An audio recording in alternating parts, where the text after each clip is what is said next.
Welcome to the Rabbi Daniel Lapin Show, where I, your rabbi, reveal how the world really works. Thanks for being part of the show. I greatly appreciate the efforts that so many of you have been making to spread the word about the show and pass it out and have more participants and more listeners and more viewers and more people writing in with questions and ideas and observations. All of that makes everything so much more fascinating for me and involves me more passionately in the work. So thank you very much indeed. I appreciate that. Now, I'm continuing with what we did last week. You might remember that last week, Mrs. Susan Lapin joined us in, and we were talking about 7 questions to ask yourself as to whether you are in a good relationship. And we discussed the first 3 last week. Unfortunately, Susan Lapin is down with the COVID. Thank God, no big deal. She's pleased she'll have natural immunity once this is done, and we're getting through it. What sort of medication are we taking? Are we taking the new drug that has an X in it? No, we're not. I'll give you a clue as to how we're medicating. I'm just going to give you a clue. It's the word horse. Horse, as in quadruped, as in the creatures that roam on Assateague Island on the coast of Maryland and Virginia. That's all I shall say on the medication. It's working great, and thank God she seems to be having a light and relatively short affliction of the COVID. I have a lot of Amish friends in the Lancaster area in Pennsylvania and elsewhere, and they also went about it their own way. They did not shut down their societies. They didn't shut their schools. They didn't shut their churches, and they're doing just fine. They had no greater difficulties than anywhere else in the country. In fact, they were a lot better off by a lot of measures. So, look, you get the idea. Enough said. So we were talking last week about a psychologist in Portland, Oregon, who listed 7 things that you need to check to see if you're in a good relationship. We discussed last week the use of the word relationship as opposed to marriage, and we cover that. So if you haven't seen last week's, go back and listen to that. You'll remember the first one is the person you're with nice and kind and sweet and caring, or are they mean bullies? And we laughed at that and we said, look, that's not the either or. That is it's a setup, and nobody should fall for that. Then they said, the psychologist said, do you feel safe and secure enough to be your authentic self?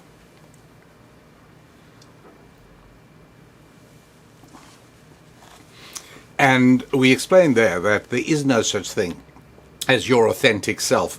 Your authentic self is a work in progress, as is mine too, I hope. The only authentic self exists for a microscopic slice of time, but each and every one of us is changing by the moment. Everything we do changes us. Less everything we think. We do get changed by thought, but not as much as by action. When we do things for good or bad, we get changed. We either improve or we deteriorate. We become better people or worse people. We become better spouses, worse spouses. We become better parents, better children, better siblings, or worse in all those categories. And ideally, of course, one of the great satisfactions in life comes from feeling progress, feeling that one is a better person, being able to look at a situation and say, you know what, 10 years ago, I used to lose my temper about these kinds of things. Today, I don't. 10 years ago, I used to get angry. You know what, 5 years ago, I could be cast into a depressed, down mood by something like this happening. Today, I'm able to handle it. This is wonderful to be able to feel those developments and those changes. And so obviously to ask yourself if you can be your authentic self with the person with whom you are in a relationship. And I explained last week that a relationship means marriage. Ladies, if you walk around saying, well, I'm his girlfriend, you're fooling yourself. That's not a relationship, actually. So there we are. Can you be your authentic self when you're with the other person, when you're with your spouse? I hope not. I hope not. I hope that I'm constantly struggling to make my internal self correspond more to my external self. Isn't that an interesting thing? If you are told by somebody, listen, I want to give you a blessing that your internal self should resemble your external self, or vice versa. I want to give you this blessing that your external self should resemble your internal self. And you wonder now, which one is a better blessing? You just have to ask yourself, are you better behaved on the outside or on the inside? And the answer is that inside, each and every one of us have thoughts, unworthy desires and ambitions and ideas that we would just as soon the world doesn't know about.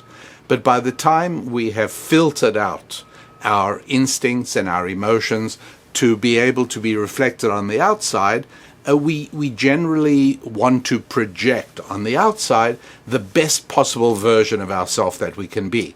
And so the right blessing is not, may your outside resemble your inside. That would be terrible. No, the right blessing is, may your inside come to resemble your outside. And that's worth thinking about, I think. It's real. We're human beings. We all recognize that our hearts are not pure, that deep inside of ourselves, we do have thoughts that we wouldn't wish to have out in public. Now, as time goes by, of course, our outside begins to become set in certain ways. Some people, not everybody, but some people can read faces very accurately. President Lincoln was reputed to have once said as that he didn't want to appoint a recommended appointee to his cabinet. He didn't like the man's face. And the man's advocate said to the president, but Mr. President, a man isn't responsible for his face. And the president said, up to the age of 40, maybe not. But after that, he certainly is. Okay. Yes, I think that for many people, certain characteristics do begin to be reflected in the face eventually. Not for everybody, and not everybody can read that, but it's worth bearing in mind that as the years go by, you do become more and more integrated as a person. Your outside and your inside do begin to fall into correspondence, and that also means that appearance-wise, we begin to match who we really are. I've spoken in the past about the fact that being a complaining kind of a person brings on an aged appearance. Now, we don't have time today for me to review, but you can go back to an earlier podcast. I wish I could tell you what date or what number, but I can't. But in an earlier podcast, I did explain the details of how that works. But the bottom line is that as you check this out and see among your circle of acquaintances, you discover this is exactly true. It, it's beautiful. It really is. Now, people who are sort of negative and pessimistic about life, people who complain, people who kvetch, people who, when you ask them how things are, their answer is not fantastic. Their answer is, this and that, and grumble. It gets to the point you never want to ask that person how they are, because listening to the lamentable catalogue of calamities is just so tiring and unpleasant. You just don't want to do it anymore. But the advantage of responding fantastically well is, number one, people like interacting with you, and number two, yes, it does help keep your expression. It helps to keep your face younger looking. That's a reality. So the idea that I am looking for a relationship where I can be my authentic self, not true at all. Part of the reason I got married is I wanted to be with somebody who would expect the best of me, somebody whom I would feel inspired to raise myself for. And that's not unusual among men. We look for a woman who is a good woman. We look to marry somebody, a woman who would inspire us to become better people. And vice versa, by the way. Same thing is true as well. But the idea that I want to marry somebody so I can be my authentic self, this is complete, unadulterated bilge water. Somebody wrote in, I think it was on YouTube, somebody wrote in and said, what is this bilge water? I don't know what the bilge water means. So for your benefit, bilge water is an unpleasant, smelly slurry of seawater and engine oil and anything else that has fallen into the bottom part of your boat. If you broke a bottle of mayonnaise, well, there's probably some mayonnaise. The bilges are the part beneath the floor you walk on. The floor you walk on isn't the outer skin of the boat. The outer skin of the boat goes down towards the keel, and there's in most boats there's nearly always a couple of inches of water. The seal around the propeller shaft also leaks water for cooling purposes, and so there's a drop or two every minute, and so every now and then your bilge pump kicks in and pumps out half a gallon of water, or wherever you've set the tripping point of the bilge pump. But at any rate, bilge water is unappetizing, unappealing, and whenever you have to work down in the bottom of your boat, you really want to pump out all the bilge water. You even want to clean out the bilges, and that just makes the process of working down there just a lot more pleasant than it would otherwise be. So much for that idea then. No, we do not want to marry somebody who lets us be our authentic selves. The next one was, are your hopes and dreams and future goals being supported? The idea that you're married and you each have your own separate goals and dreams, then you're not getting the idea of marriage. Or if you are in a relationship with, your boyfriend and girlfriend, well, there I suppose you both do have your own independent goals. For instance, it's very possible that the goals of one of them is to transform and grow this relationship into a marriage, and the goals of the other may be to resist that for absolutely as long as possible. That is very often an example of mixed goals that you find in boyfriend-girlfriend connections. And so we're not talking about that. That's a disaster waiting to happen. But in a marriage, obviously, long before you get married, you want to be able to talk through these things and work out, what are the goals of the marriage. The marriage is that, maybe there are work goals for each one. Well, first we're going to try and attain his work goal, and you're going to handle the home front.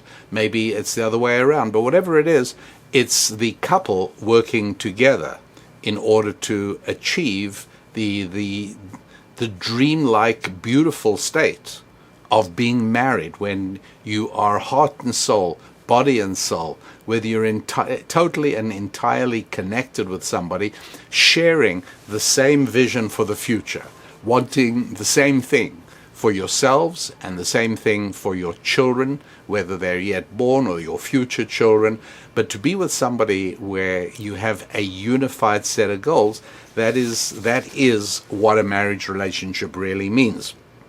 And so the idea that the person you're with must support your goals and you have to support their goals, etc., etc., it's just sad, really, really sad. And I pray that nobody participating in this show at the present time is in that kind of situation. If you are, please try and repair it. It's drastic, and it warrants drastic repair. It really does. Then number 4 was, do you feel like your emotional needs are being met? Do you feel like your emotional needs are being met? Or are you holding things back because they don't know how to show up for you? Okay, I'll just go with the first part of that. It was poorly written, I'm afraid, but are your emotional needs, do you feel like your emotional needs are being met? Well, there again, the best way to achieve your emotional needs, whatever that phrase means, by the way, it's not at all clear. What is your emotional needs? Well, I need to feel loved.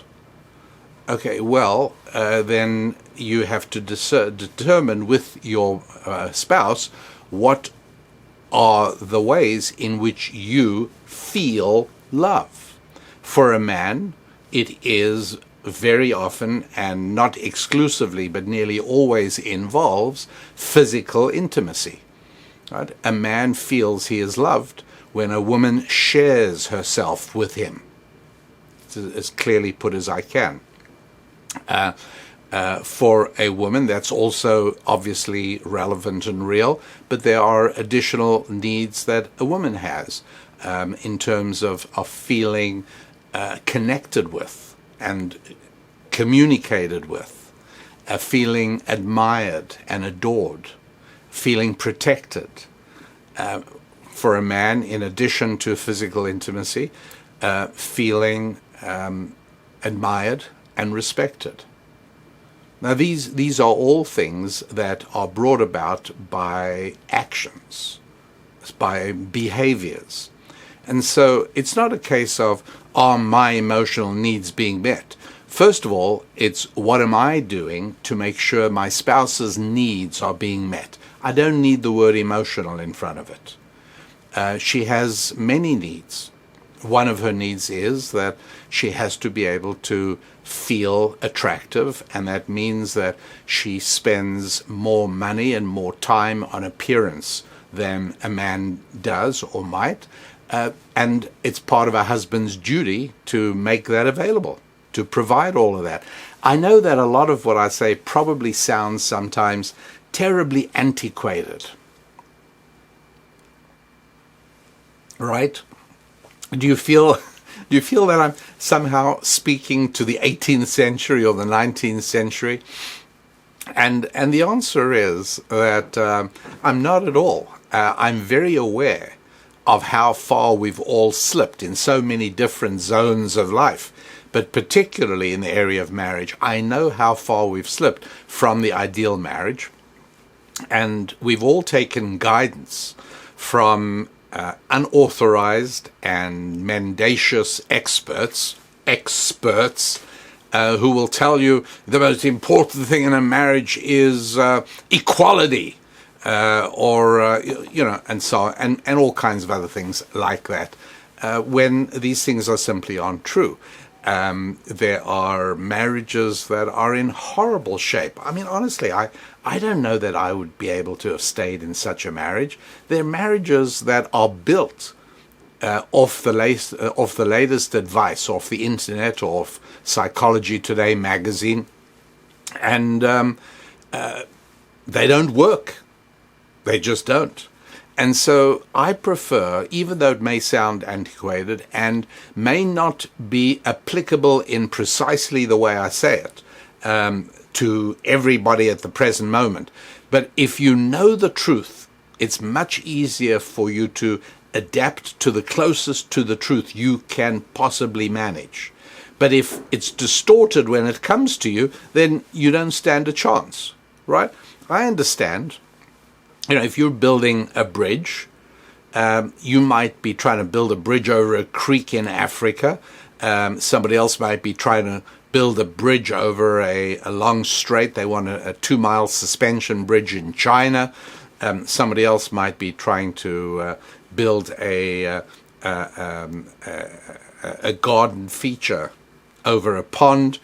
And so everybody's building a bridge. My best shot at being helpful to you is giving you unadorned and perfectly accurately the precise laws of physics that apply to building a bridge. We'll talk about material strength, we'll talk about gravity, we'll talk about tensile and compressive strength. We'll talk about how the forces on the bridge can best be transferred to either end so as the bridge can leap the span. But I'll tell you those things in accurate terms. I won't try and fudge those things. I'll leave you to do the fudging necessary when you say, well, yeah, what he's saying is, of course, true, but I'm building a bridge in my garden for my children to go over. No adults are going to be using this bridge. So I don't need to apply the same stress and weight principles that he spoke about. And you're absolutely right. Or else somebody else might say, look, I don't have the money to build the kind of bridge ideally he's talking about. So I'm going to take certain risks. I'm going to accept that I may have to strengthen this bridge down the road, but in order to get something up for the moment now, I'm going to ignore rules C, D, and L, and I'll just follow the other rules. And I know what I'm doing. I know that I'm accommodating to reality. Yeah, I understand. That is so. This is years ago, I was speaking to a group of people, and I was teaching about the idea that in a marriage, respect only can be given to each spouse by the other. And so if you want children to treat your wife respectfully, then it's up to you to make sure that happens. She can't do it for herself. If you want guests to treat your spouse respectfully, then you have to. If you want social friends and members of your worship family to treat your spouse respectfully, make sure then you do that. If a father demands respect, right? The fifth commandment, right? You have to honor your father and mother. So if a father says, well, children, today we're going to start working on the fifth commandment. You are going to honor me. And the way you're going to do that is you are going to stand up when I walk into the room and you are never going to contradict me. He comes across as a tyrannical buffoon. You can't do it that way. It doesn't work. The only way is if it is the mother who says to the children, don't you dare speak to your father like that ever again. Much better than if the father says, you mustn't talk to me like that. It doesn't work. So this is one of the things that happens in child raising, and it's one of the reasons that the Hebrew word for parents only exists as a plural. There isn't such a thing as single parenting. Again, we do our best. We're accommodating. We can't follow all the rules because we're raising children without a husband or without a wife. You do the best you can, knowing the rules as they exist, obviously. But in a functioning, healthy marriage that is built on all the spiritual rules of ancient Jewish wisdom, it is the wife that brings about respect for the husband and vice versa. So I'm explaining all of this, and And a person says to me, he says, when I walk through the door, he said, I want to know if it's like what happens when you go home and walk through the door. What's it like when you go home and walk through the door? So I said, I'll tell you. I'm not going to say it's 100% of the time, because sometimes things are rushed, sometimes there's stress going on. But if you ask me, what is it like for Rabbi Daniel Lapin to walk into his house after a day's work, I will tell you. My wife meets me at the door, or as soon as she hears my entering the house, she's there, and she looks like a dream. She looks incredible. And our children pop up behind her, and little ones fling themselves around my legs and give me a big hug. Others lean in and give me a kiss or a hug, and everyone's got smiles. That's what happens when I come home. And this man got very pensive, and he said, that's not at all what happens when I come home. Can I tell you? And I said, yes, but I don't want you to tell everybody in this meeting as well. So why don't you speak to me afterwards? And comes up afterwards, and he's very upset. He says, my children don't even stop watching TV. I come in, I'm ignored. I even greet them by name. And if anything, they'll say hi. But they don't take their eyes off the television. And my wife may or may not be home. And if she is, she'll continue doing whatever it is that she's doing. And I said to him, look, this is the marriage you've created and the family you've created. They are being totally faithful to everything you taught them. And I knew this was going to upset him, but you have to know the reality, particularly if you want to change it. And he said to me, well, I would like to change it. And I said, before you agree to want to change it, I want to tell you something you really have to know. And that is that the general rule is that when we, and everybody, please, hear this very, very clearly. What I'm about to describe applies to whether you're trying to fix a toothache, or whether you're trying to fix a marriage, or you're trying to fix a child-raising problem, or you're trying to fix a financial problem. Please be aware. Here's the rule. Very, very important. Rabbi Daniel Lapin rule number 94. And that is, whenever you start trying to repair a situation, the initial impact is so much worse that you almost wish that you would have left it alone, right? Let's imagine you discover that you've got a bad pipe, and there's a slight drip, and you can tell there's moisture in your wall. You got two choices: leave it alone or tackle it. And you decide to tackle it, and you've got to rip out the plaster and break through the board, and you've got to get to the pipe, and you've exposed the wiring and the studs, and you finally find the leaking pipe, and you've got to turn off the water, you've got to saw out the bad section, you've got to get in a new... You're looking at this mess in the bathroom, and you're looking at the watch, and all the other things you need to be doing, and you're saying, you know what, I wish I'd have just left moisture in the wall. I could have just lived with that. This repair is horrendous. But deep down you couldn't have, because that water in the wall was each and every passing day causing a rot situation for wood within the structure. You really didn't want to do that. This needed to be fixed. But the initial impact of the repair is so much worse that you just wish you'd have left it alone. Eventually, late that night, you finish the job, you come back the next day, and you do the drywall, and you plaster over, and then you paint, and then finally you look at it and you feel great. I fixed it. The problem is now fixed. And it's fixed long term, and it's fixed right, and now you forget all the difficulties. But you have to know this happens. You have a small toothache, nothing big, comes and goes. You decide to go and have it. The next thing you know, you're having an injection, an anesthetic in your mouth, you're having drilling going on, you've got a root canal going on. After that, you're taking pain medication for 2 days. I wish I'd have just left it alone. No, you don't. The repair has to happen. And it's better. But going in, it helps if you know that the initial impact is going to seem to make the problem much worse than it was when you were motivated to try and repair it in the first place. So I explained this, and I said, no, take a week and then come and tell me if you want to fix it. If you then want to fix it, I'll tell you what to do.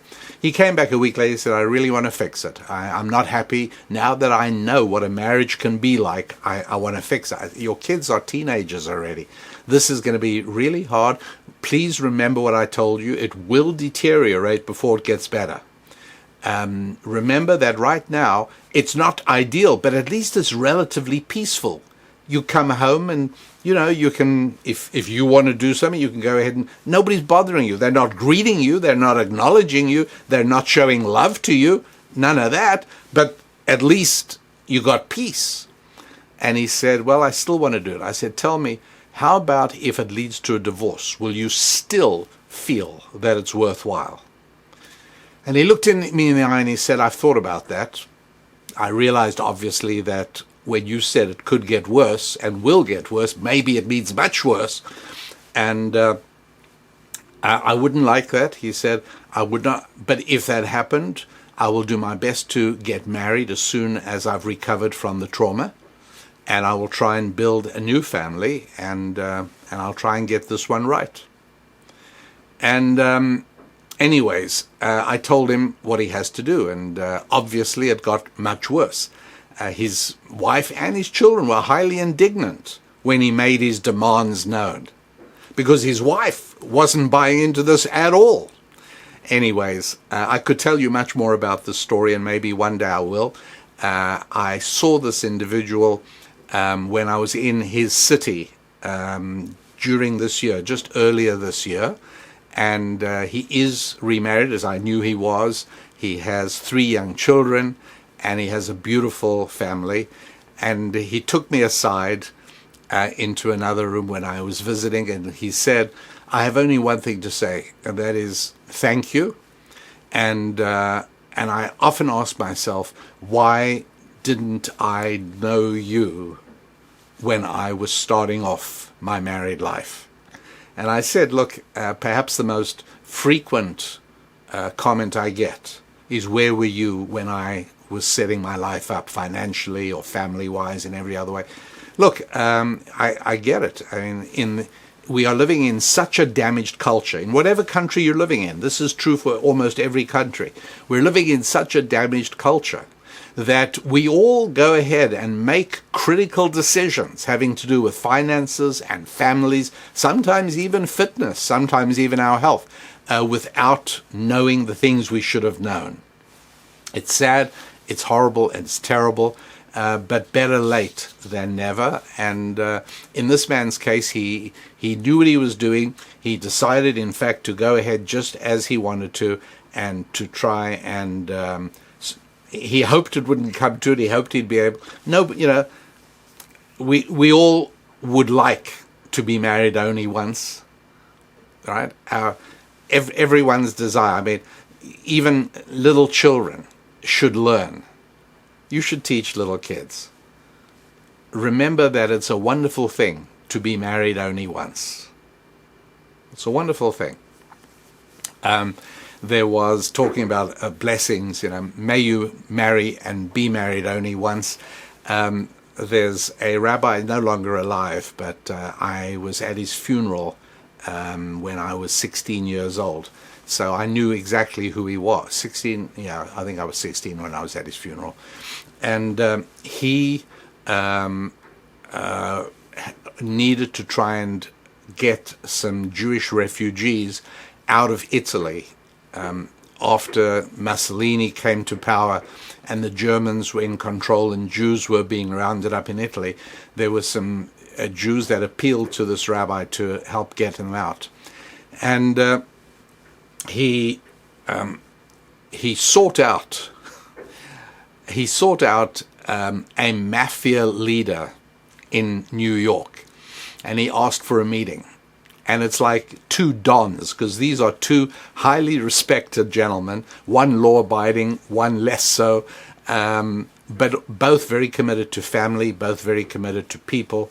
And he spoke to him, and he said, look, I've got these people I have to get out of Italy. Do you have any connections in Italy? And this mafia leader took a liking to the rabbi, and he said, as a matter of fact, I do. We're one big family, he said, and yeah, I got people there. And they worked out a plan that the mafia leader would get people, his people in Italy, to get hold of these Jews and guide them all the way down south and then across the straits to Sicily. And they were going to be kept in hiding in Sicily until the end of the war. It's exactly what happened.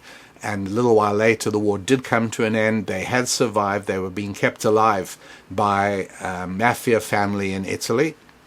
And they were able to come to the United States of America.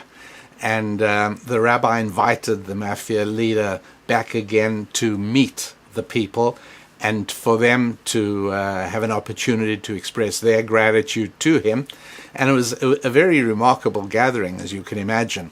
Off the record, very quiet. And I only know about this because of the son of the rabbi, who then became the rabbinic leader after his father passed on. And the rabbi the mafia leader, before this event ended, he went to the host. He said to the rabbi, look, we've come through a lot together. We've pulled this off. I'm grateful to have been able to help you. And the rabbi said, and you know how grateful I am. And the rabbi said, I want you to give me a blessing. I know that you are a holy man. I want you to give me a blessing. And the rabbi said, look, I'm not a holy man. But we do understand that people can bless one another, and that the more connected people are to God, the more effectively they can bring his blessings. So I will be happy to give you a blessing. And the rabbi went quiet for a few moments, and he placed his hands on the head of the mafia leader, and he said, may God grant you that you should die of very old age in your own bed, at peace with your family. The mafia leader was very moved, and it's exactly what happened. As you know, it's not necessarily characteristic of mafia leaders that they do all die peacefully of old age in their bed. This one did. And before he died, he conveyed the whole story to his son.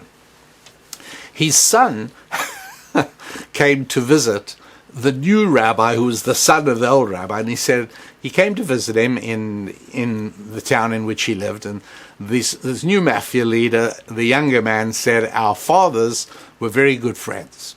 He said, yes, I know. Your father helped my father. He says, yes, but your father gave my father a blessing that worked out. It came true. He said, yes, I know. He said, I want a blessing from you.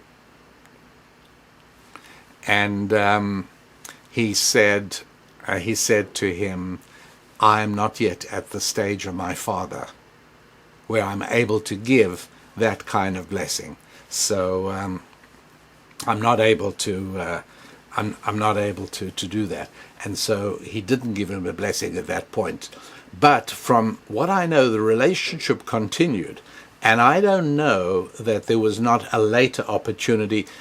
It's an extraordinary story. I can't go into the whole part of it. There are parts of it I am not at liberty to speak about.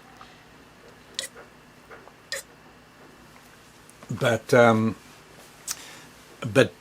blessings have significance, and so when people give one another blessings, particularly if they're people who have worked at trying to build a connection with God and to build faith, those blessings do actually have significance.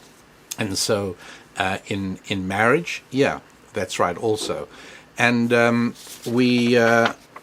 wanted to sort of wrap up the last four. Oh, I said four. Do you feel your emotional needs are being met? Focus on delivering the needs to your spouse, and you'll be amazed at how your needs will be met. Leave out the word emotional. I also don't like the word emotional abuse. I also don't like the idea that words are violence. When words stop having meaning, right? Abuse means abuse. As soon as you say verbal abuse or emotional abuse, it becomes subjective. I've done absolutely nothing to you, and you're accusing me of emotional abuse, because it's all now about how you feel. You cannot operate a marriage or a business relationship or a society or a judicial system on subjective rulings. You can't do it like that. I feel offended by what you said. Tough cookies. And when you're ready, we'll talk about what I said and whether there was something wrong and offensive in what I said, in which case I must apologize, or in which case I didn't, in which case you've got a thin skin. You need to get a thicker skin. But we can't operate a relationship on your feelings. And so that's why I say emotional needs. No, let's talk about real needs. Let's talk about needs that can be responded to with actual actions, conduct, and behavior. I don't want this relationship to be contingent on mysterious mind wisps moving through the ether intangibly and imperceptibly. No. There are right ways to behave toward your spouse. That's what you got to do. In that case, and in so doing, they get their needs met and you get your needs met. Number 5. Are you able to say no and create boundaries without being made to feel guilty? Are you able to say no and create boundaries without being made to feel guilty or selfish? Well, again, that's also a tricky one. Let me tell you why. We've got to a point in the culture, and this is true again wherever you live, where the governing, controlling factor is whether you feel like it. Now, this is not how the world really works. I have to go to work whether I feel like it or not. And one of the great enemies of the religion of secular fundamentalism, based on feelings instead of on beliefs, facts, and realities, one of the fatal enemies of secular fundamentalism is called reality, because reality will always help put you right. It's one of the things I tell you, that if you have a 19-year-old who just doesn't know what he wants to do with his life, and he's just sort of hanging around, and to go to college and just waste all that money and acquire student debt, to take a course in gender studies or something equally stupid and meaningless, what for? And so, this person, he's trying to take a community college course in this. He's trying to learn to teach himself how to do computer game coding. Anyway, what do you do with a 19-year-old who's in that situation? And again, I can't sort of prescribe long distance for every situation, but in an overwhelming majority of situations, there's only one simple right solution for that 19-year-old. You know what it is? He's got to get a job, and it's his parents' responsibility to make it an imperative for him to get a job. And there are lots of ways to do that, obviously, but that's absolutely crucial, because a job is an interaction with reality. A job, you could even say, is a collision with reality. You've got to interact with other people. You very quickly learn how they feel about you. Maybe you never knew how other people feel about you. Having a job is a great way to discover. You have a relationship with a boss. There's value. You've got to deliver value. You receive value. A job is really a wonderful way in order to move forward out of that late teens lassitude where you just can't find what to do or where to do it. You don't know what you want to do. Fine. Take a year in a job. What sort of job? I don't know. Work on a construction site. You won't go wrong, if provided you're lucky enough to be able to get a job on a construction site. But whatever it is, and during the course of that time, you will learn. Maybe try and find a rigger who'll take you on as an apprentice, or there's so many different things you could do. But it's during that time that you will find what it is you should be doing. And so when we say that we are misled by the culture that our feelings really matter, it's a real problem, because in a marriage, a lot of times we have to do things that we don't necessarily feel like doing. I'll tell you the truth. I mean, if I stop to actually think about it, do I really feel like cooking meals for my wife who isn't feeling well? Or do I have other things I'd rather be doing? Well, we've been married for for a few years, and there's already such a reservoir of goodwill and so much accumulated appreciation that I actually do feel happy to be able to do something for her. But you could readily understand, if we were more newly married, there are lots of things I do that I don't feel like. And guess what? I know there's a whole lot of things she does that she doesn't feel like doing necessarily. Now, as a marriage moves along and grows in richness and maturity, you become integrated with these emotions, and you actually do start feeling like doing these things, even though somebody else watching would say to you, like, look, do you really feel like doing that for your wife? And I'd say, yeah, look, I really understand that to you it would appear as if I can't possibly feel like doing that. But over the years, I've made myself do what I know I must do, not what I feel like doing. Do you hear what that is? In a marriage, you learn, each of you learns to do what you know you must do, not what you feel like doing. As an adolescent, you do what you feel like doing. As a child, as a spoiled adult, you do what you feel like doing. But that's not the way to grow as a human being. You want to do what you should be doing, not what you feel like doing. And there are lots of examples like this. I don't want to treat this in full, but I do want to at least just mention it, and that I spoke earlier that a man, whether he likes it or not, deep down inside of us, we can't help it, but we measure and we feel the love of our women by the physical intimacy they grant us. And that's what it is, right? Men chase women much more than women chase men, because we need, as men, we need to be granted that intimacy and that closeness. And there is no doubt about it that there are many, many times that a wise woman inside herself, her inner self, rolls her inner eyeballs and says, I can't believe. I mean, he's showing all the signs of really wanting to spend some time with me now. I can't believe it. There's nothing I feel less like doing right now. And wise women have always understood and do understand this is a time to do not what you feel like doing, which is certainly not this, but to do what your head tells you should be done now, what the situation needs. And the husband is never aware, doesn't even know that his wife is doing something. He desperately feels like this. He doesn't even know that she doesn't, because she's so smart that she conceals that and she becomes involved. These women do that today. Not only are they wise, but they're very courageous, because the feminist culture is telling them, don't do that. The feminist culture is telling wives everything that's wrong with surrendering to your husband, even when you don't feel like it. And it goes both ways. There are many, many times, many things that wise husbands do that are the right thing to do, even though they don't feel like them. One of them, by the way, is work. What would a wife feel if her husband Monday morning lies in bed, doesn't get up? I say, hey, are you feeling okay? I'm feeling fine.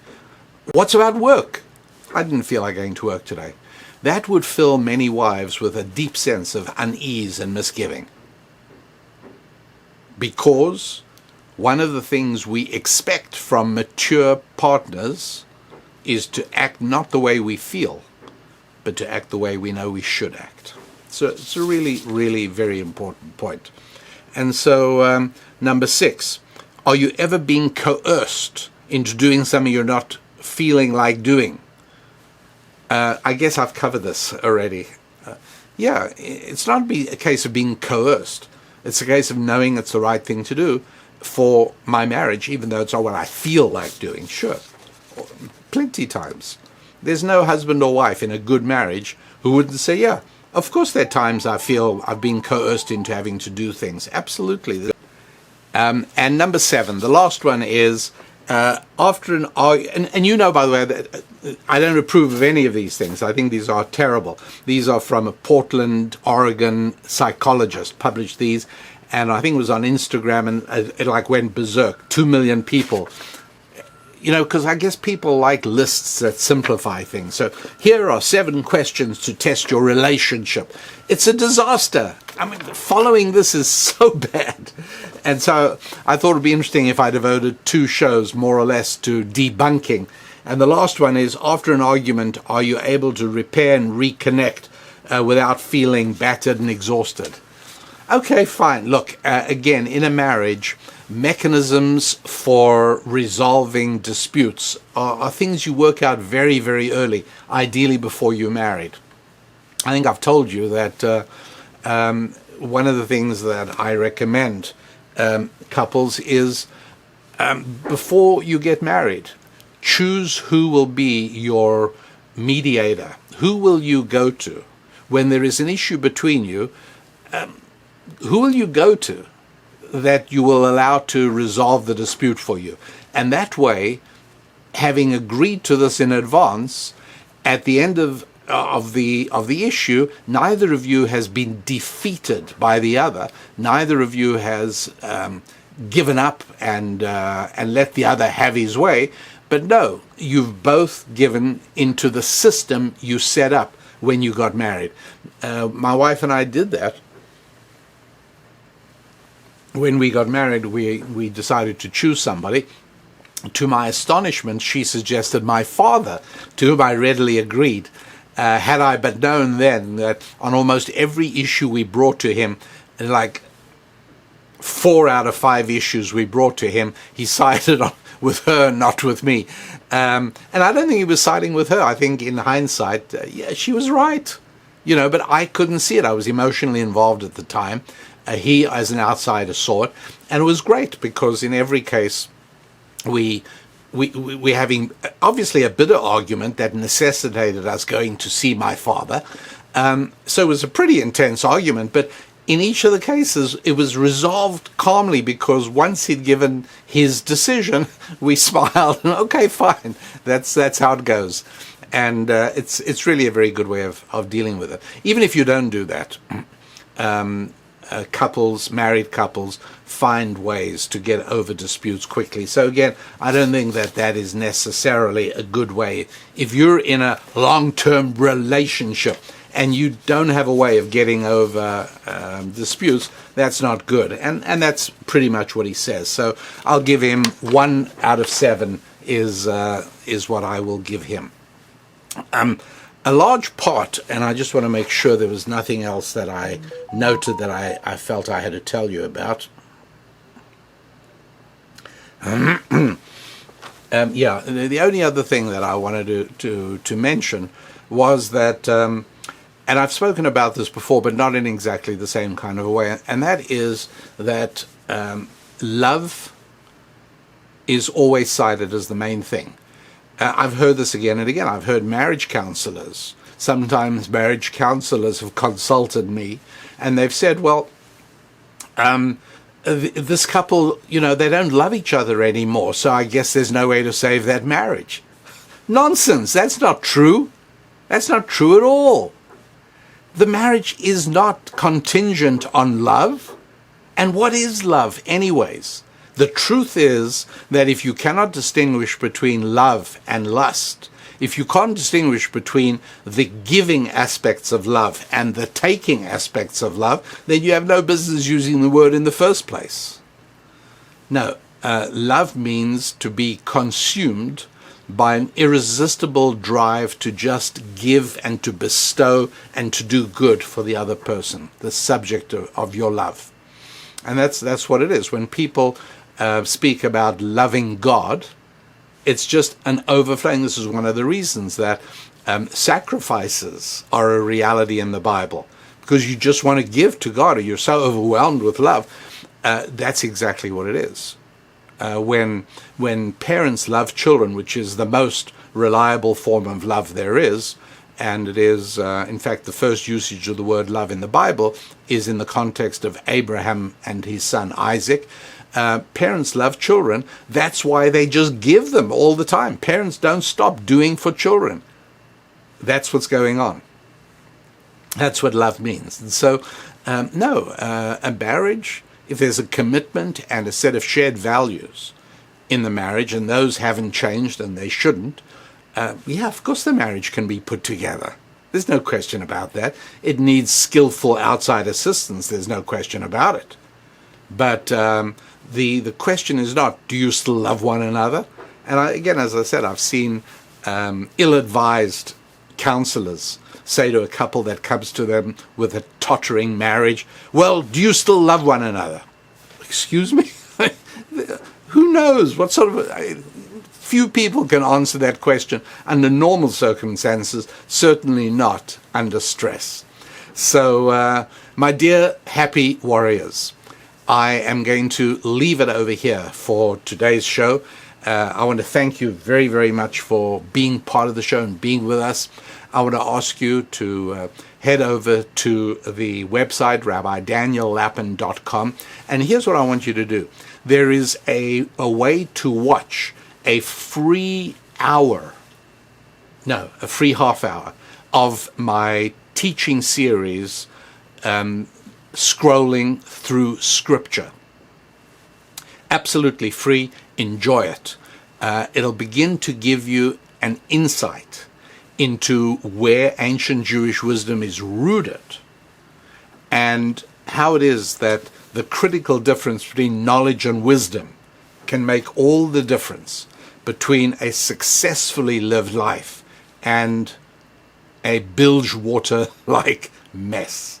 So go to RabbiDanielLapin.com, take a look at the Scrolling Through Scripture, find the free half-hour lesson, enjoy it, and gain from it in a way that'll make sure you keep on every day moving onwards and upwards in your finances and in your faith, in your friendship and in your fitness and in your family life as well. I'm Rabbi Daniel Lapin. Till next week, God bless.